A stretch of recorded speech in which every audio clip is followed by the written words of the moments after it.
So, you're telling me that this innocent girl... Did you get lost? ...has actually killed dozens, if not hundreds of people? Shoot me.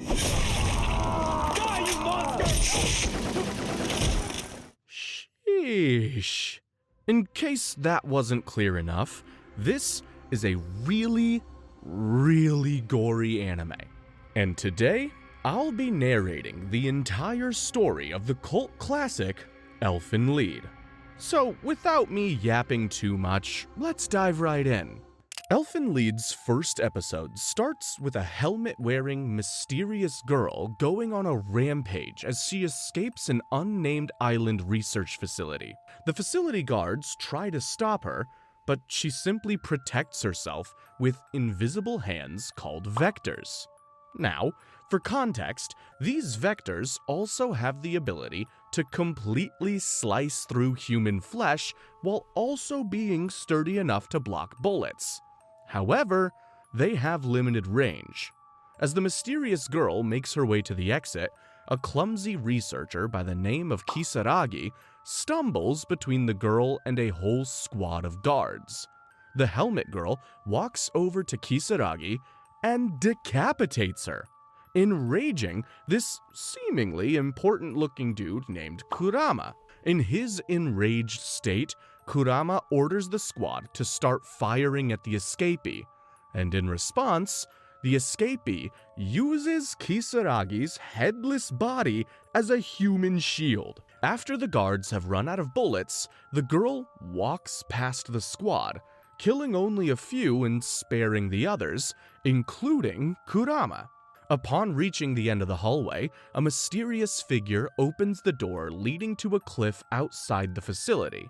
So, in a last-ditch effort, Kurama orders another guard to fire a sniper rifle at the escapee. However, the bullet only grazes the girl's helmet, and she falls straight into the waters below. What the heck is happening? The scene shifts over to a town in Kamakura, Japan. A brown-haired woman named Yuka reunites with her cousin Kota, and the two reminisce about their childhood. They head over to a nearby beach where they used to play with Kota's sister Kanai when they were kids. While the two continue talking, the escapee from the island research facility appears in front of him, all in her pink-haired and naked beauty. Koda? What? Take a look over there. But the mysterious girl seems to have lost her murderous aura. The girl notices the two staring at her, so she tries to run away, only to fall soon after. The girl starts crying, causing Yuka to head over and wrap her up using Kota's shirt. As Yuka takes a closer look at the girl, she realizes that the girl has small horns on her head. Kota takes a look at the girl's horns and starts silently freaking out for obvious reasons. Yuka pulls Kota back to reality, suggesting that Kota take her to the new place he's currently staying, the Kaede house. Oh, by the way, that place is actually owned by Yuka's parents. As the trio enters the Kaede house, the mysterious girl starts looking for a bathroom. However, Kota and Yuka can't understand her because the mysterious girl can only say "new." This leads the two to name her, well, New. What's wrong? What? After the three of them settle down, Kota and Yuka start to realize that New might not be as bright as people her age. Back at the facility, Kurama assembles a squad and adds this dude, named Bondo, to hunt down Lucy, which is New's actual name. Bondo leaves the facility with a wide smile after hearing Kurama's mission for him. Ooh, psycho alert! Then, we return to the Kaede house. Kota reminisces once more about Kanai as he pulls out a pink seashell from his bag. Apparently, Kanai gave it to him as a gift before she passed away at a young age. tragic. New then looks at Kolta and proceeds to break the seashell, which angers Kolta. A fight breaks out between the two, leading to New rushing out of the Kaede house. "Girl, it's raining outside!" After a while, Yuka tells Kolta she believes New broke the seashell because he had a sad face while talking about it. So, in an attempt to cheer him up, New broke it. Meanwhile, New returns to the beach and starts crying, struggling to understand why he was angry with her. At the same time, the squad Kurama assembled is now preparing to hunt Lucy down. Episode 2 opens with Bando and his group finally tracking down New. Meanwhile, at the Kaede house, 2 police officers visit Kolta and show him a picture of New, asking if he's seen the girl. Sensing that something isn't right, Kolta denies seeing her, and as soon as the officers leave, he grabs an umbrella and rushes out to search for New. Wait, did he not lock the door?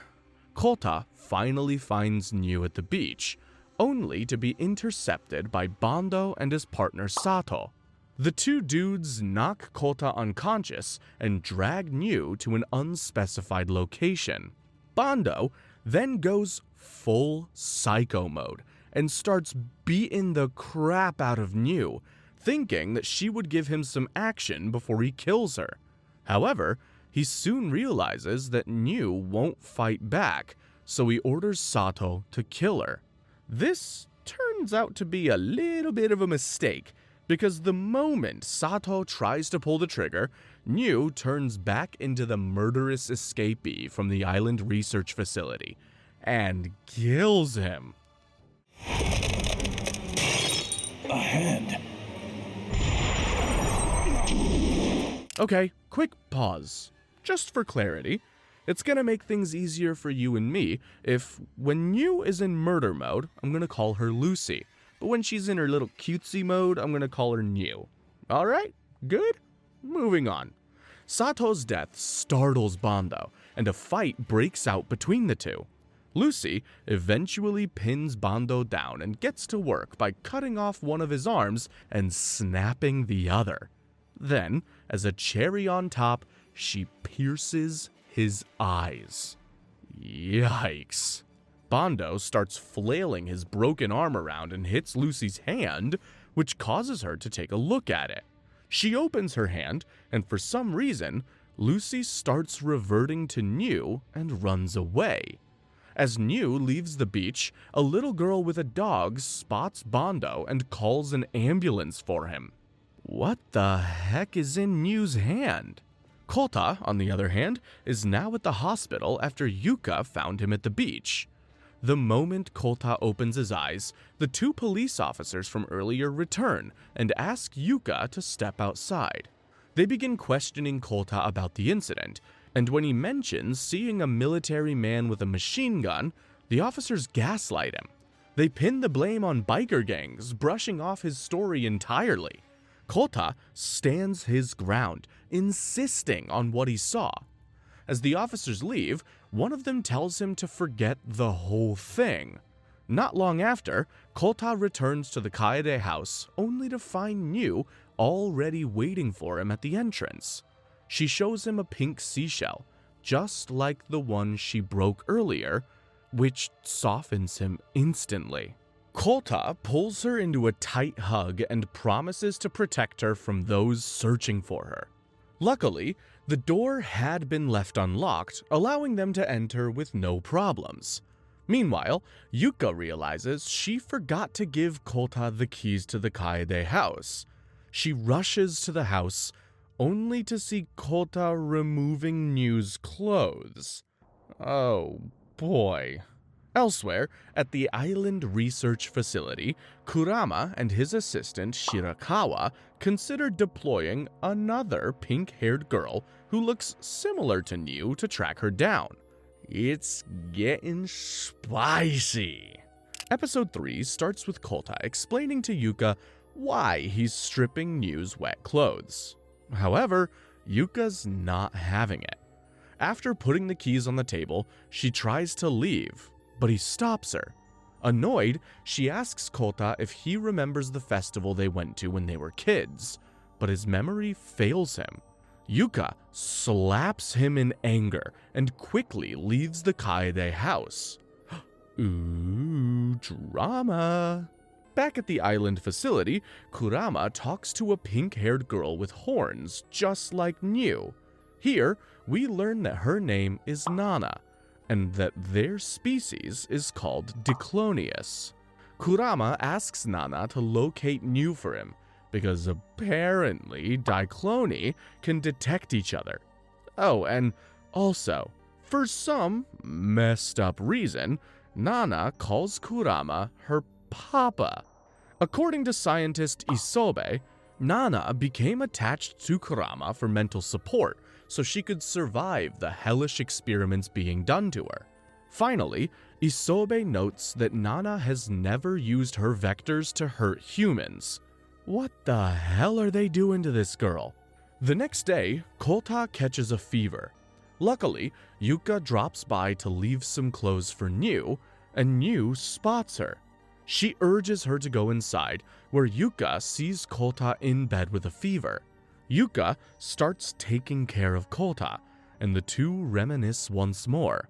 Kota reveals that he can't remember some parts of his childhood because it was just one bad thing after another when he and Yuka separated when they were kids. Apparently, his dad died due to a car accident and his sister got sick shortly after they left Kamakura. Then, we head back to the research facility, and Kurama tells Bando to get castrated. Yeah, you heard that right. The main reason? Well, it's apparently how Lucy reproduces, and it's a unique trait to her. Because of her ability to reproduce, Lucy is classified as a queen, while the other Dicloni who can't are called Silpalets.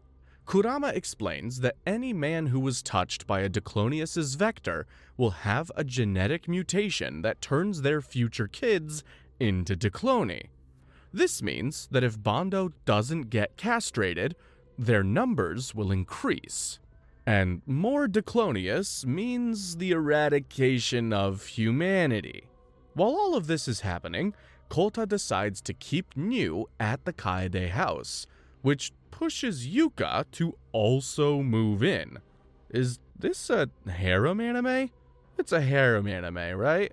While the three of them are moving in together, Yuka prepares to go out to pick up some groceries. However, just before she leaves, she sees Kota rubbing New's breast. In his defense, it was actually New who grabbed his hand and put them in that position, but Yuka ignores Kota's explanation and slaps him again before leaving. Shortly after, a little girl called Mayu visits the house to return Kota's umbrella that she found at the beach. This is the same girl who found Bando after Lucy messed him up. After hearing that Mayu also saw a military man at the beach, Kota invites her in to hear more of her story. Another girl? Mayu's story completely lines up with what Kota saw at the beach, leading him to believe that the police officers who questioned him knew everything from the start. Meanwhile, New sees a music box and tries to pick it up, but she slips, causing the music box to fall straight onto her head. Hearing the noise outside, Mayu, Kota, and Yuka check on her, but unknown to them, the fall actually transformed New into Lucy. She sees Kota and is about to cut him down with her vectors, but she stops just in time because she recognizes him. What the hell is happening?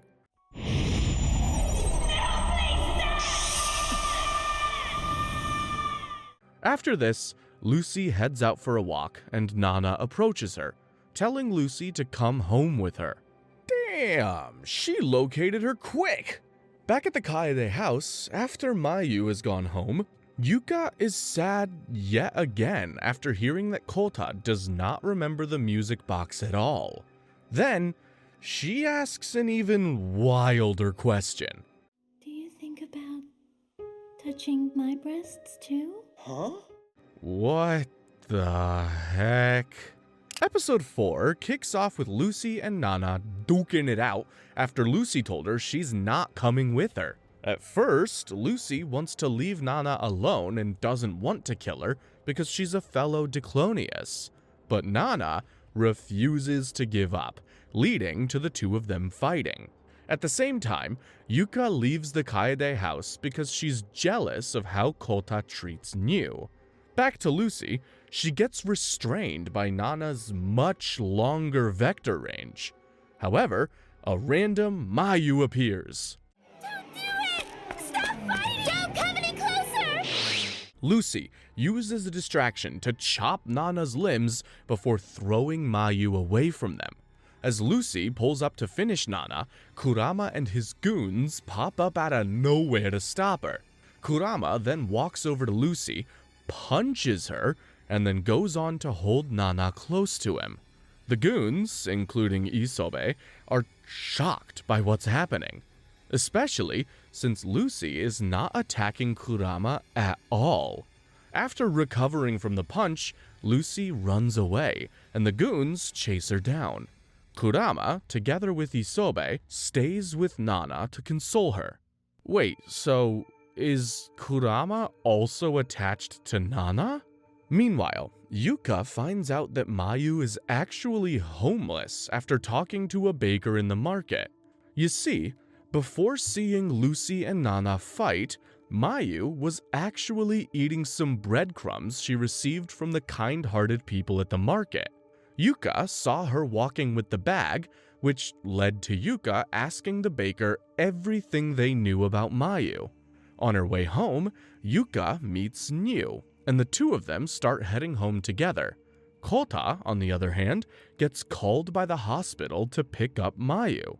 He goes over and asks her why she called their house instead of her own, but Mayu's stomach grumbles, prompting Kota to stop questioning her and invite her to the Kaede house for dinner. As the two arrive at the Kaede house, New and Yuka come out to greet them. Mayu panics after seeing New, but dismisses it after convincing herself that what she saw earlier was a messed up hallucination. I can't blame her, I'd be in denial too. After dinner, Yuka sends Mayu and New to bathe while she talks to Kota about Mayu's homelessness. Kota explains that they should probably keep this to themselves, as his experience at the beach has made him distrustful of the police. Just as the two wrap up their conversation, New enters the room, naked and dripping wet. Yuka escorts her out and tells Mayu to stay the night. While all of that is happening, Kurama returns to the research facility together with Nana and receives an order from his superior, Kakuzawa, to execute her. Kurama, now obviously attached to Nana, euthanizes her as he continues to apologize. Back to Kakuzawa, he receives a call from his son, whom we're gonna call Kakuzawa Jr., asking for more money to fund his research. Apparently, Kakuzawa Jr. is creating an anti-Diclonius vaccine that would help humanity fight the Dicloni. Things are heating up. Episode 5 starts with Yuka, Kota, and New searching all over town for Mayu after she left the moment she woke up. Deciding that Mayu should stay with them, the trio heads straight to the market to look for her. Unfortunately, the baker hasn't seen Mayu at all today. The trio leaves empty-handed after the baker gave them something. Trust me, that will be important later. Then, we hop into a flashback of Mayu's life. Apparently, she left her house because her mom was abusive and her stepfather was harassing her. What the F? She even considered drowning at a nearby beach. Luckily, a white puppy caught her attention, and she decided to take care of it instead. Now, back to the present, Mayu and the dog Wanta have grown inseparable and are looking at that same beach. But the universe decides to kick poor Mayu once more as a random girl takes Wanta away from her, claiming that it's her dog James. To make matters even worse, the police find Mayu at night after they've received reports of a young girl loitering around the beach. Mayu runs away from them and bumps into Kota and the gang. Kota convinces the police officers that she's a part of his family and that she ran away because of an argument. After arriving at the Kaede house, Kota tells Mayu to stay with them until she decides what to do next. While Mayu is still surprised by the offer, Yuka pulls out a small cake because, according to the baker, today is Mayu's birthday. Yeah, that something from earlier was a cake all along. Seeing the kindness of the Kaede house residents, Mayu breaks down crying. But wait, there's a cherry on top. We catch a glimpse of a familiar creature waiting outside the house. It's Wanta, who's a good boy. Then, out of nowhere, we hit an undetermined amount of time skip. Yuka, Nyu, and Kota now attend the same university, while Mayu attends school again. Oh, by the way, Kota and Yuka literally have custody of Mayu now after her mom simply handed her over during the time skip. What a messed up family. Meanwhile, Nyu has also changed a little. She learned how to say Kota's name and also the word yes, which allows her to blend in with society a lot more effectively. During one university class by Kakuzawa Jr. that Yuka, Nyu, and Kota attend, Kakuzawa Jr. notices Nyu and immediately stops the lecture. He calls for the three to come into his office, where he tells Kota and Yuka that Nyu is actually called Lucy and that she is his niece. Kakuzawa Jr. then scolds them, telling them that what they did is essentially kidnapping, and that he's taking Nyu off their hands to return her to her family. Yuka disagrees with Kakuzawa Jr. at first, but when she sees that Kota essentially just gave up, she reluctantly follows Kota's decision. As Kota and Yuka leave, Nyu realizes that something is wrong and starts calling Kota's name, making Kota hesitate. But ultimately, he leaves Nyu with Kakuzawa Jr. and goes home with Yuka. What are you doing, Kota? Back at the Kaede house, Yuka explains to Mayu what happened earlier and why Nyu is not with them anymore. Mayu smells something weird about Kakuzawa Jr. and asks the two if they really believe what he said.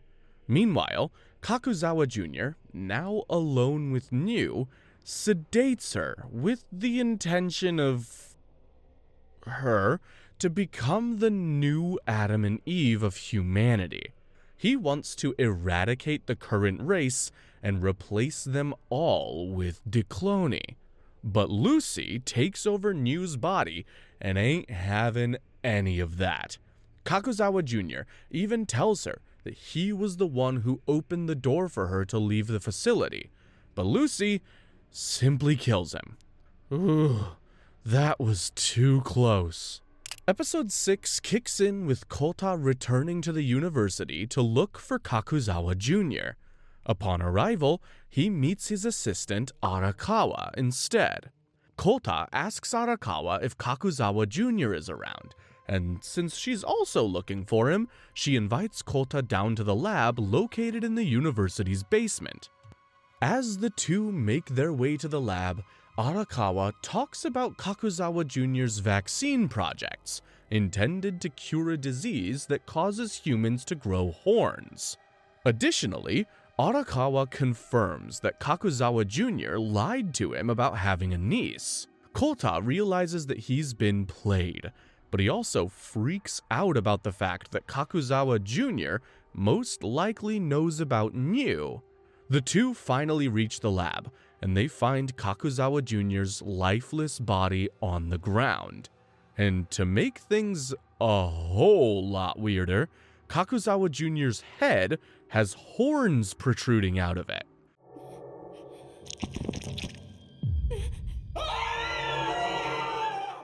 Arakawa, still freaking out, asks Kota to leave and never tell anyone what he saw. Somewhere in town, Lucy walks past another girl who's complaining about her boss and a pervert who was harassing her. She uses her vectors on the girl and says she can't control them. Hello? Isn't that super bad? Kota returns home to Kaede and sees Yuka waiting for him at the entrance. Kota tells her everything that's happened, but skips the fact that Kakuzawa Jr. is dead. Over with Kurama, Kakuzawa calls him to his office after he found out that his son had died. He orders Kurama to find Lucy immediately and warns him not to be attached to Diclonius, which is basically a quick jab at Kurama's relationship with Nana.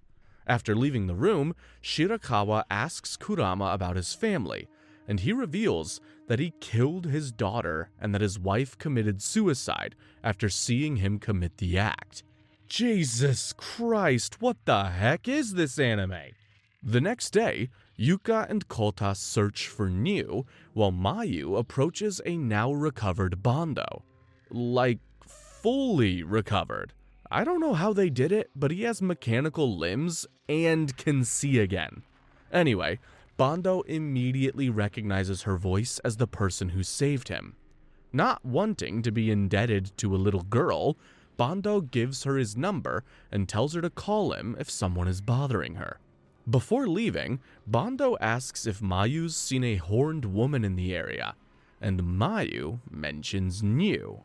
Hearing that Mayu has information, his demeanor instantly changes, and he starts physically assaulting her for information. But the quick-witted Mayu shows him the piece of paper containing his number and tells him that someone is bothering her. Bondo gets frustrated and leaves the area. Damn, wait, Bondo honors his word? That's crazy. Now, on to Kota and Yuka. The two of them take shelter at a nearby shrine. There, Yuka finally confesses to Kota and kisses him, saying that she's liked him since they were kids. Kota apologizes and says that while he can't remember parts of his childhood, he knows that he's liked her since they were kids as well. Then, the two lean in for another kiss. Bro, hold on. Sweet Home Kaede house? After the weather has cleared, Yuka and Kota start their search once more. However, it seems that they won't need to go far, as Lucy pops up near them. Kota approaches Lucy and is surprised that she can speak coherently now. Lucy tries to leave, saying that she has no right to stay with him, but Kota stops her, insisting that the Kaede house is her home. This triggers a flood of tears from Lucy, and we find out that she has some memories of a young Kota and a young Yuka. Lucy tries to confess something, but before she gets the words out, New resurfaces and the whole thing gets sidelined. Back at the beach, we see Nana. Yeah, she's not dead, and just like Bondo, Kurama outfitted her with mechanical arms and legs to be able to walk again. Kurama tells Nana in a voice note that he's disobeyed Kakuzawa's orders and that he wants her to live a normal life. But that might not be possible, as shortly after she leaves the special pod, Bondo points a gun at her and questions her about her horns. Bondo, what the heck are you doing here? Episode 7 follows from where we left off. Bondo continues to interrogate Nana, but she doesn't want to get involved. She remembers Kurama's voice note, telling her to go someplace far away and live life as a good girl. However, Bondo tells her that there's no place for her in this world, and that she's been lied to. This angers Nana, and a fight starts between the two. In the middle of the fight, Bondo's mechanical arm breaks, but as they scuffle, the two kinda realize that they're looking for the same girl. Lucy. So, they form an alliance and call it a day. You bitch! You did that on purpose, didn't you? That was weird. Back at the research facility, Kakuzawa finds out that Nana is actually alive and that Kurama has disobeyed his orders. Shirakawa tells him that Kurama most likely treats Nana as his actual child due to his messed up past, leading to Kakuzawa calling Kurama a fool and delaying his punishment to focus on Lucy first. Speaking of Nana, she's now walking the streets of Kamakura and has tons of money, but the only problem is she doesn't know how to use it. You know, 'cause nobody taught her? Anyway, she uses it as fuel for a small fire she made at the cemetery where she and Lucy fought. Then, Mayu, who was on a walk with Wanta, meets her after the dog starts bolting in Nana's direction. At first, Mayu can't believe her eyes as she realizes Nana was the kid who had all her limbs chopped off a few days ago. She convinces herself that what she saw that day was just a hallucination, but that self-gaslighting won't last very long. Nana stands up and asks Mayu what's up, and in the process, her leg pops out. Surprised by what she just saw, Mayu faints. I mean, hey, I'd probably faint too if I saw something like that. After some time, Mayu wakes up, and the two quickly hit it off. Nana shares a little bit about herself, telling Mayu that she was holed up in a facility and that she has nobody with her. She asks Mayu if she wants to be friends, and Mayu agrees. See, Mayu kinda sees a little bit of herself in Nana. No friends, homeless, alone in the world, so she completely sympathizes with her. The two spend some more time together, and Mayu realizes that Nana is quite literally burning her money away. She teaches her about the concept of money and tells her that she's lucky to have someone care for her that much. Then, Mayu goes off topic and asks Nana if she's seen a big man chasing Niu. Nana asks Mayu who Niu is, and Mayu tells her that it's the girl she met in the cemetery. Nana puts two and two together and realizes that Niu and Lucy must be the same person, leading to a change in Nana's demeanor. Oh god, Mayu, what have you done? Mayu brings Nana to the entrance of the Kaede house, but Nana doesn't sense any Diclonius inside. As Nana turns her back to leave, Kota spots her and bombards her with questions regarding her horns and where she came from. Mayu steps in to calm Kota down and asks if there's any food for Nana. Hearing Nana's situation, Kota invites her inside. As the three approach the doors of the Kaede house, Niu swings it open and Nana pounces at her. Oh no.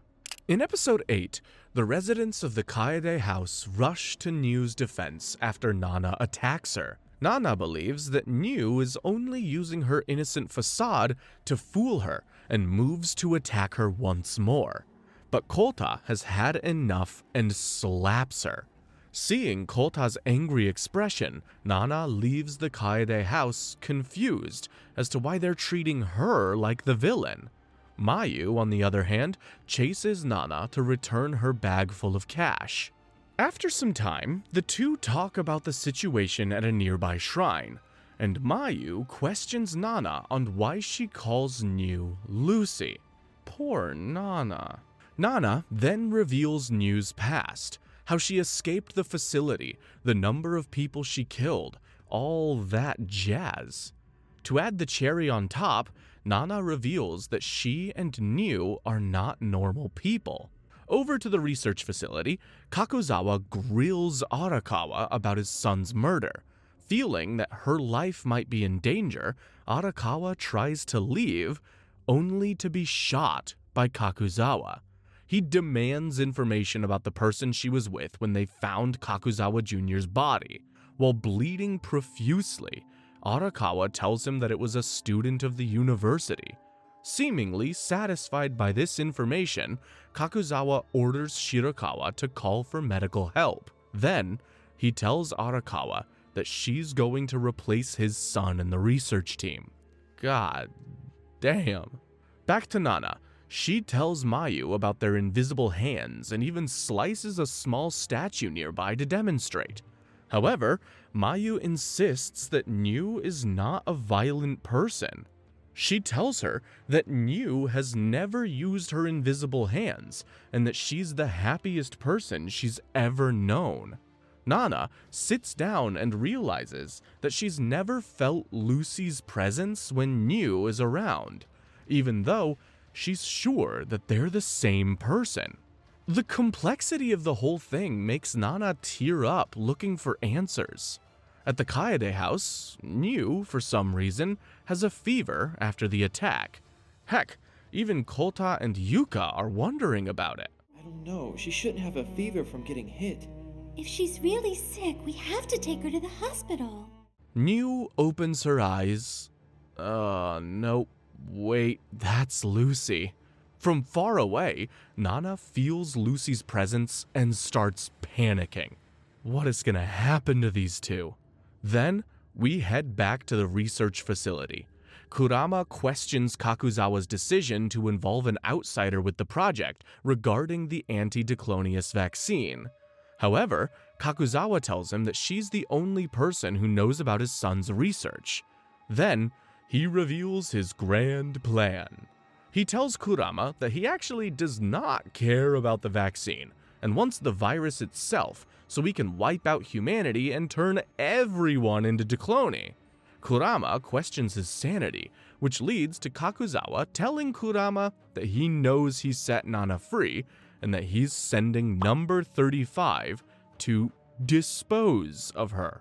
He warns him that if he wants to prove his loyalty, now is the time. Then, we are treated to a flashback of a kid Lucy at some kind of orphanage? Not just that, but she's also getting bullied by 3 kids because of her horns. Lil. Anyway, Lucy made friends with a puppy and kept it to cure her loneliness due to the abuse she was experiencing from the bullies. She started feeding the dog, but soon realized that the food she was receiving was not enough for both of them. So, she approached another orphan, a girl this time, and agreed to also give some food to feed the puppy. The next day, Lucy woke up with handprints all over her room after dreaming of invisible hands coming out of her. Creepy. Later that day, the little delinquents started bullying Lucy once more, but this time, they held the puppy hostage. Remember the girl she approached? She snitched and told the bullies where the puppy was. Seeing that they're getting huge reactions from Lucy, the bullies literally beat the puppy to death and celebrated Lucy's despair. In retaliation, Lucy unleashed her vectors for the first time and killed them.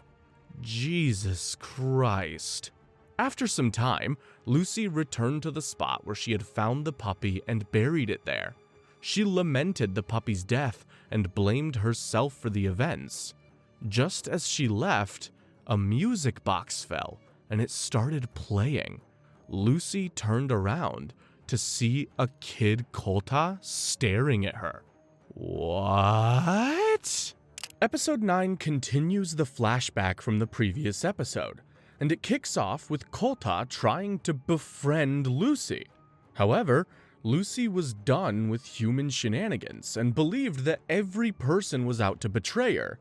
Despite this, Kota was determined to be her friend and told her he was going to be waiting for her tomorrow at the same place. Sometime after, we see Lucy bathing at a house. A news report of the orphanage murder played on the TV, and Lucy stepped out to turn it off. As she did, we got a glimpse of dead bodies inside the house. Aw, she killed them all. It rained the next day, and Kota arrived at their meeting spot late. But it's alright, because he brought a beanie for Lucy to cover her horns. After all, he noticed that she's quite self-conscious about them. Aww. As the two spent some cute time trying to get to know each other, Kota opened the music box once more for them to listen to. He figured that Lucy would appreciate it since she did say that it sounded nice the first time they met. Kota scooted closer to Lucy, and Lucy is head over heels for Kota. After some time, the two parted ways, promising to meet again tomorrow. Right after that, two police officers approached Lucy and told her to go home because a crazy murderer was running around town. Lucy ran to the nearest house, killed everyone in it, and used it as her house for the night. God damn, Lucy. 3 days passed, and Lucy kept waiting for Kota at their spot every single day.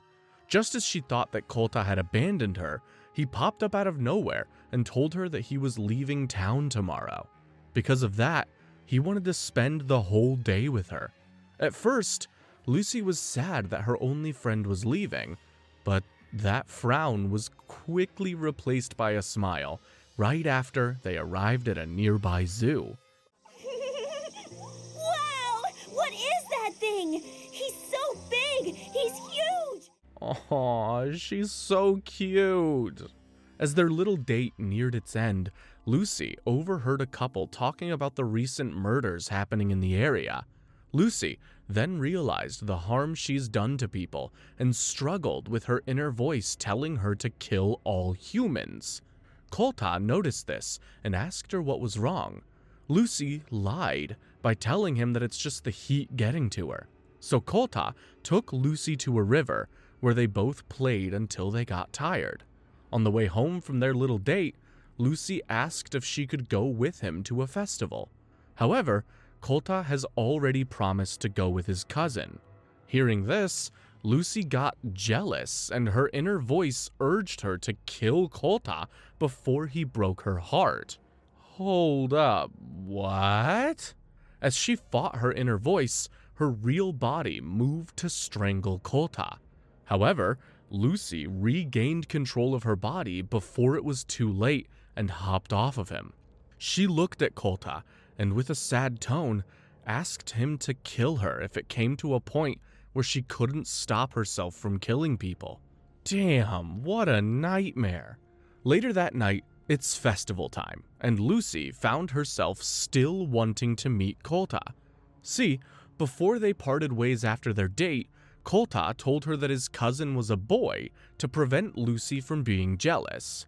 So, she paid him a visit, only to see that it was none other than Yuka. This led to another struggle with her inner voice, as it told her she has no place in this world, and the only way to create one is to kill all of humanity. Completely losing herself, Lucy started a rampage and killed everyone around her, while Kota's sister Kanae watched behind a food stall. She slipped out of the area and told her family everything she saw. At a distance, Lucy looked at Kota and his family and called him a liar. Hey, Kota, this one might actually be your fault. Then, we return to the present. Lucy wakes up and silently leaves the Kaede house, only to see Nana and Mayu outside. In episode 10, the two Diclonius start fighting, forcing Mayu to step in and hug Lucy just to stop them. Hearing the commotion outside, Yuka and Kota rush out of the Kaede house and see Mayu, tearfully begging Lucy to stop. Mayu's actions cause Lucy to remember a young Kota pleading for the same thing. Because of all the mental stimulation, New resurfaces and starts clinging to Kota. Nana looks at New and realizes that New and Lucy might truly be separate personalities. After the commotion, Mayu covers for Nana, saying that she attacked New because she gets cranky whenever she's hungry. Hearing her situation, the gang invites Nana inside to feed her. As she digs in, Yuka, Kota, and even New are surprised as Nana continuously wolfs down her food. Mayu enters the dining room and asks if Nana can stay the night, to which Kota and Yuka agree. However, Nana says that she refuses to stay with people who treat her like an enemy. Kota fires back, saying it's because she attacked Nyu for no reason. Nana says she has one, but gets interrupted by Nyu offering a bowl of rice to calm her down. This finally makes Nana realize that she may have been wrong about Nyu, and she apologizes to everyone for what she did. All's well that ends well. Then, we are treated to yet another flashback. This time, it's Kurama's. Apparently, he started researching Dicloni after Kakuzawa Jr. scouted him.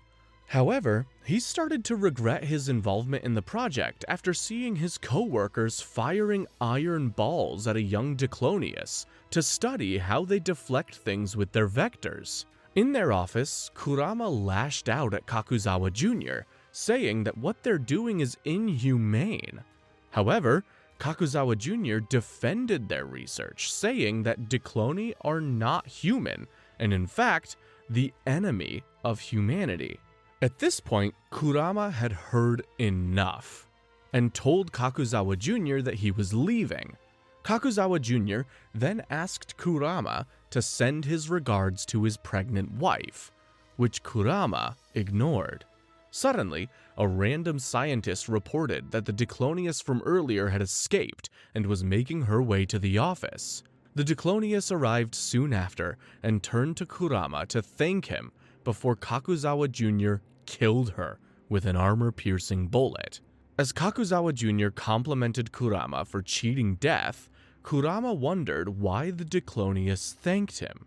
What is happening here?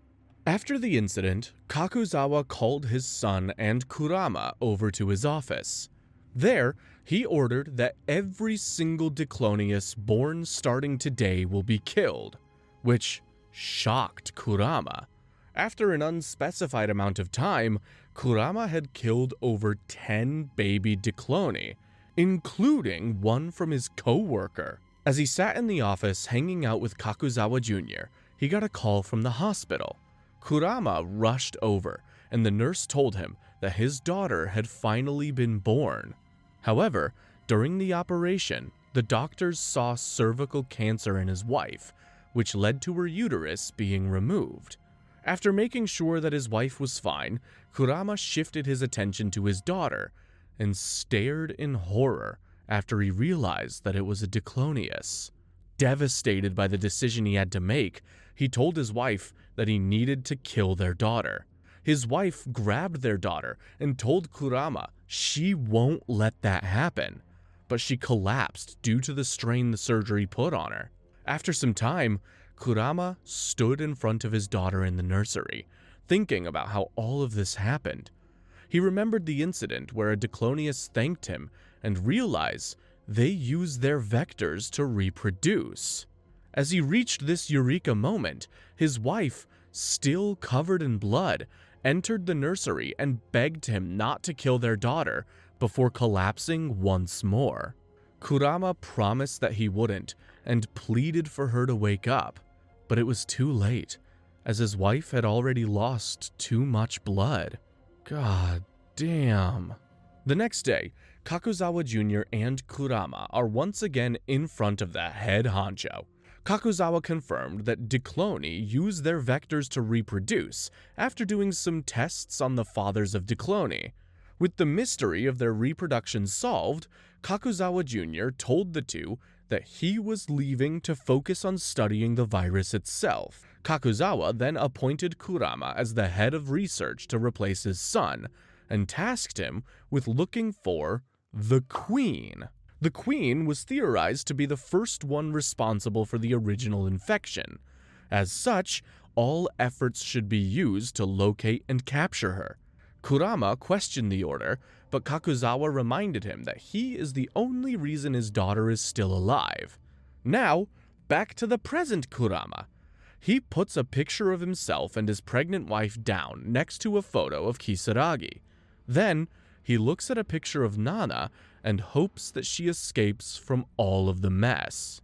Wait, is Nana actually his daughter? At the Kaede house, Mayu wakes Nana up and tells her to go join them for breakfast. As they have their meal, Kota and Yuka agree to help Nana, which means that she's finally a part of the Kaede house. Hopping over to the research facility, Shirakawa and Isobe open the room where number 35, the strongest Diclonius, is imprisoned. She has 26 vectors. She's a worse monster than Lucy, the strongest Diclonius. Uh-oh. Now, before we start with episode 10.5, it's really important that I note it's an OVA bundled with the anime's Blu-ray release in Japan and North America in 2005, almost a year after the anime aired. With that being said, episode 10.5 starts with Nana trying to adjust to the residents of the Kaede house. She tries to help with chores such as cooking and cleaning, but completely fails at all of them. However, she needs to have a chore if she wants to stay in the Kaede house. Kota asks her if she can clean.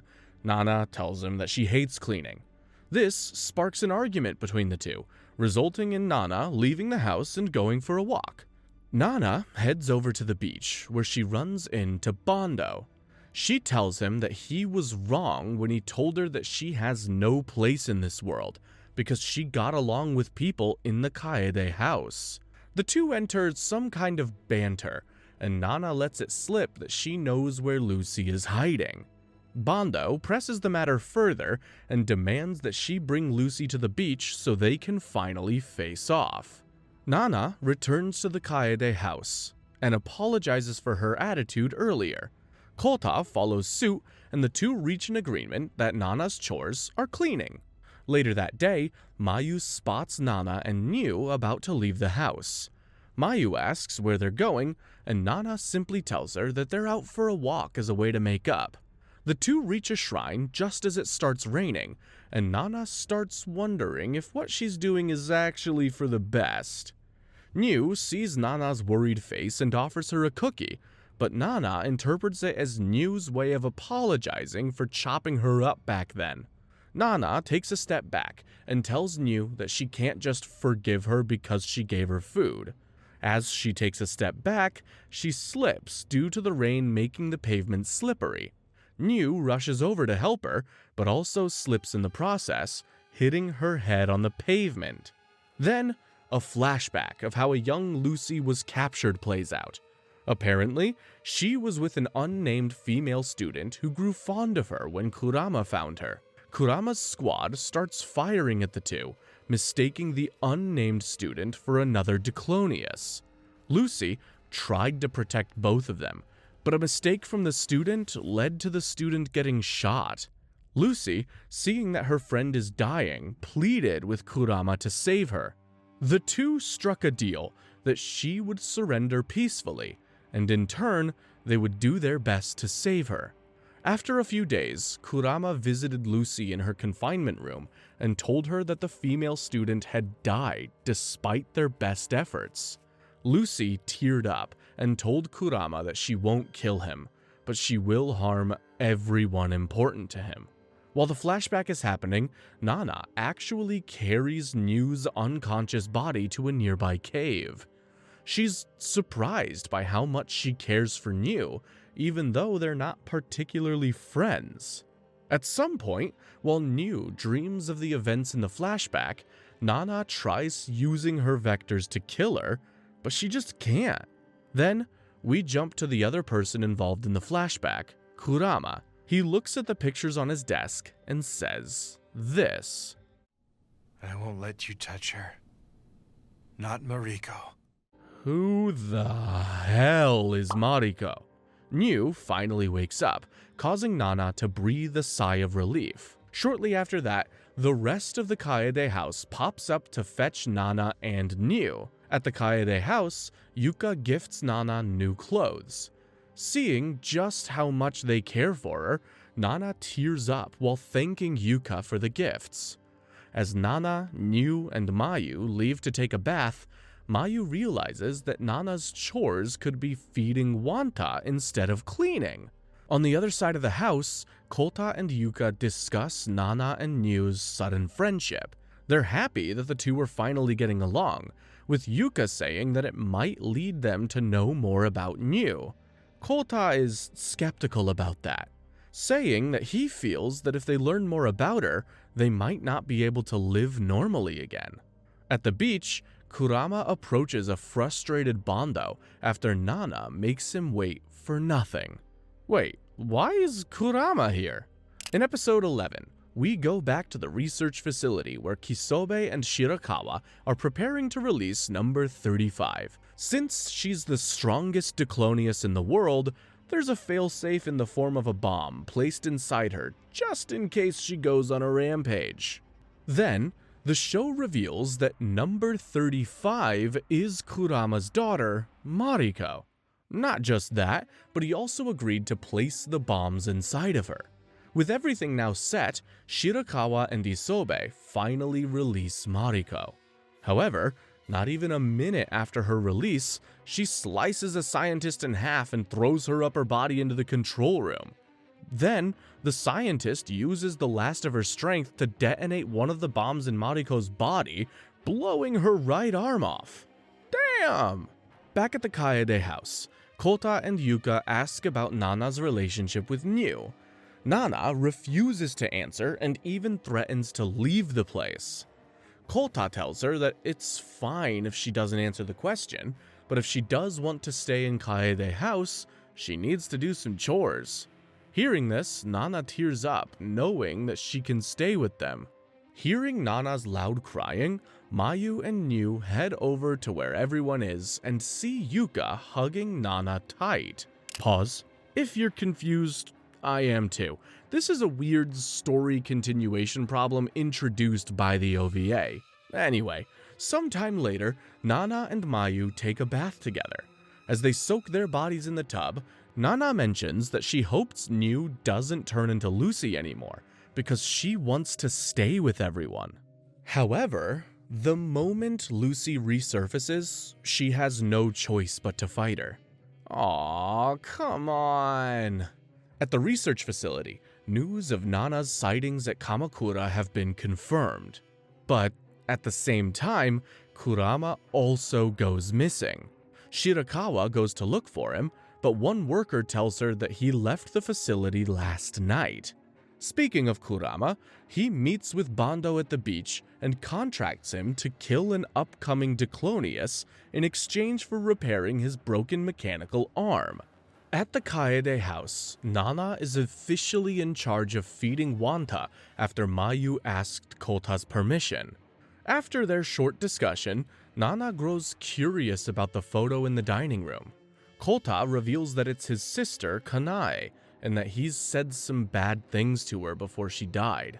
His face grows solemn as he adds that he missed the chance to apologize before she passed. Seeing Kota's expression, Nyu hugs him and asks him not to cry. Then, she takes a pair of scissors and runs outside to cut her hair to copy the one in the photo. Nyu tells him that she's Kanae and that she forgives him. Then, she goes on to apologize. Kota sees this as an apology for the seashell she broke when they first met. As Nyu continues to apologize, flashes of a young Kota covered in blood keep popping into her mind. Kota pulls Nyu in for a tight hug to calm her down. From outside the Kaede house, Yuka sees the intimate moment. She runs away from the house, angry and jealous. Oh no, Yuka. A little while later, Nana starts freaking out after she senses Mariko rapidly approaching the town. She leaves the Kaede house to confront the problem straight at the source. Then, the scene shifts over to the beach, where the chopper containing Mariko has just landed. As Shirakawa and Isobe remind Mariko of her mission, the other members of the team also start wondering about Nana's whereabouts. Mariko tells them that she's coming over to the beach, which shocks everyone. At the Kaede house, Kota asks Mayu about Nana's departure. Mayu confesses that Nana told her someone is out to kill her. Because of that, staying in the Kaede house would mean putting everyone in danger. Hearing this, Kota and Nyu leave to search for her.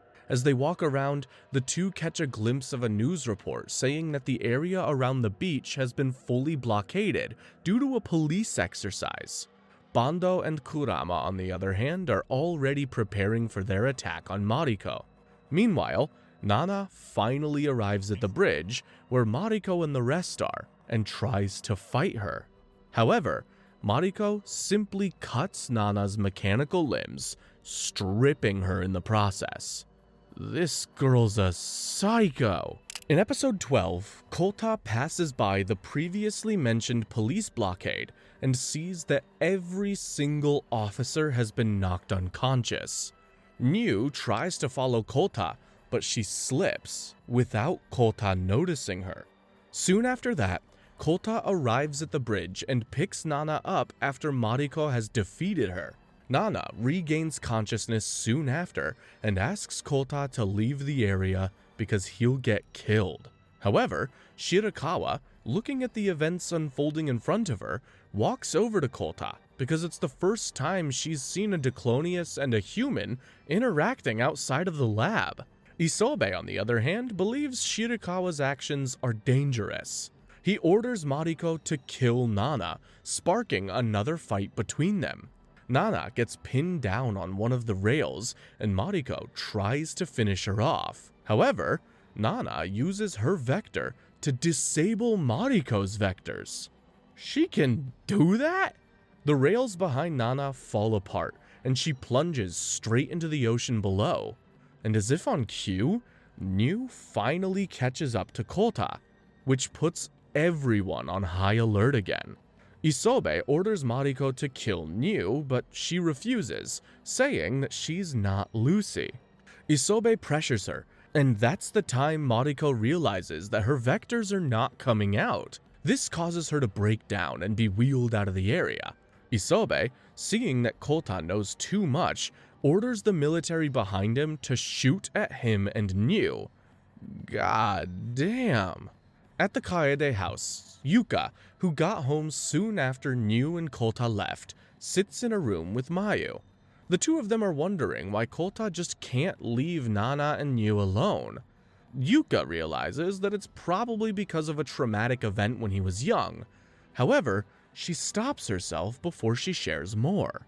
Ooh, foreshadowing. At the bridge, Lucy takes over Niu's body and starts a bloodbath. Kota, seeing all the killing around him, causes him to fully recover the memories of the last time he went to Kamakura.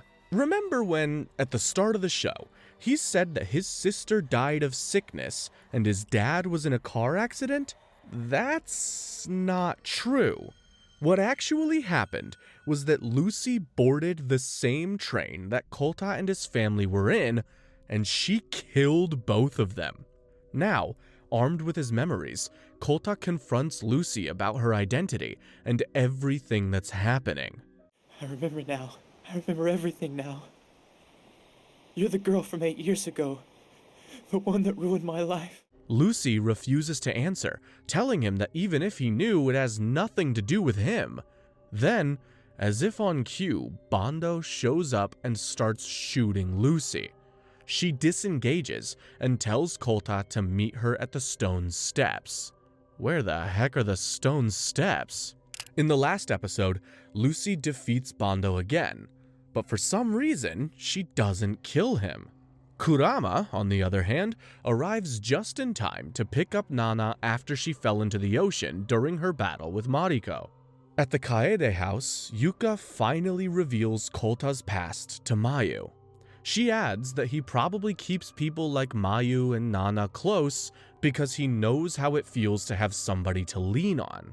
Then, Isobe, who came along with Shirakawa and Mariko, was able to slip out of the bloodbath earlier and get Mariko to a safe place. There, he gives a situation report to Kakuzawa, telling him that Mariko's vectors are not working and that Shirakawa has died. Things are happening fast. Shortly after the sitrep, however, Mariko regains her vectors. She leaves the facility and tells Isobe that Lucy is coming for her. And she's right. because not long after, Lucy confronts her and the two fight while Isobe and another military man watch in the distance. It didn't last that long though, as Mariko easily overpowers Lucy and knocks her out, breaking one of Lucy's horns in the process. Isobe gets excited as they can finally catch Lucy again, but Kurama, together with Nana, suddenly arrive at the scene. There, Mariko finds out that Kurama is her father, and the two have a heartfelt reunion. Not.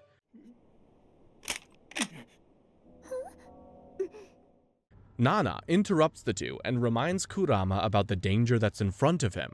However, Mariko heard Nana call him Papa, which made her angry. She tries to kill Nana and even asks Kurama if he'd be sad if Nana died. Kurama answers by dropping his gun and hugging Mariko. Then he asks Isobe to do it, talking about the bomb inside Mariko.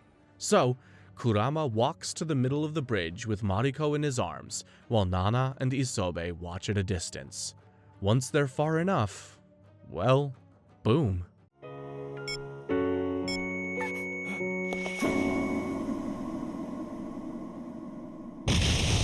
With Mariko and Kurama now dead, Isobe turns his attention to Nana. He points a gun at her, but gets instantly killed by Lucy.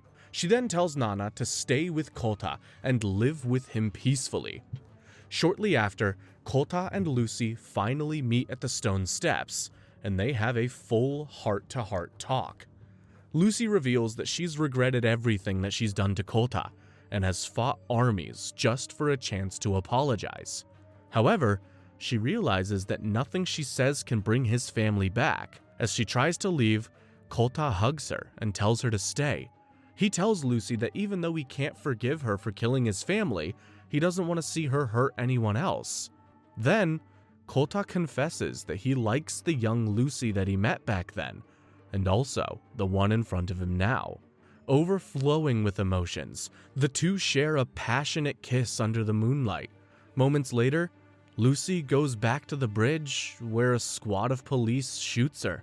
A few days pass, and it seems that normality has returned to the Kaede house.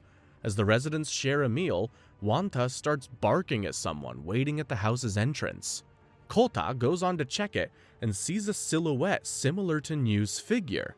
As he goes to wear his flip-flops, he gets distracted by a previously broken grandfather clock suddenly working.